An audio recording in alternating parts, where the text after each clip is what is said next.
Irate lately over the inability of our elected leaders to get the job done, specifically things like the fiscal cliff negotiations. But tonight's Take a Break report highlights some local people who had a little unfinished business in their lives and are taking some inspiring steps to get her done.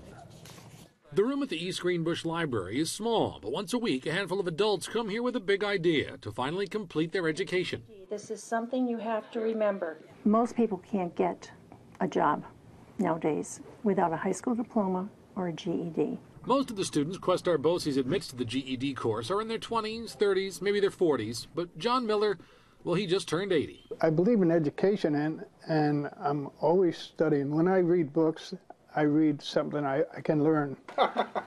When John was 16, attending Hackett Junior High, he got sick and missed 3 months of school. I come out of hospital, I figured I wasn't going to pass, and I just went to work.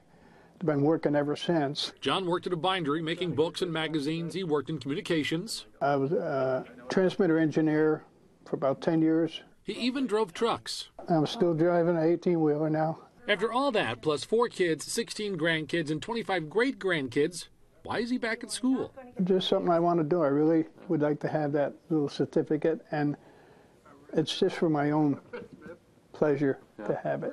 I always want to learn. These folks in Hudson are learning more too. Though for them a GED may be a distant goal, this is an adult literacy class. They're learning to read. These folks have hidden their shortcomings with reading for their whole life. Judy Canine has been an adult literacy instructor for 30 years. People overcome all kinds of social stigmas to be here, and their reasons for doing it are often as sweet as Robert's, whose granddaughter made a seemingly simple request. Read to me. And she said, Grandpappy, can you read the storybook? And when I got the storybook, I couldn't even read the book to her. Robert had always fooled everyone, watching fellow workers and memorizing how to perform his job without having to read, but he couldn't fool the 3-year-old girl at bedtime. I told her, when I come up again, I'm going to read the story to you. And this past Christmas, he read to her, a gift of inspiration from Robert and a lesson in determination from John. There's a lot of people, probably half the age, 40, 50 years old, who may be telling themselves, it's too late for me to go back and learn something new. What would you say to them? Never too late. No. Oh, you just have to have a desire to do it.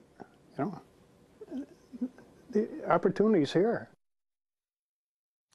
The opportunity is there. If you've got a good news story, email me. It's Jerry at CBS6Albany.com.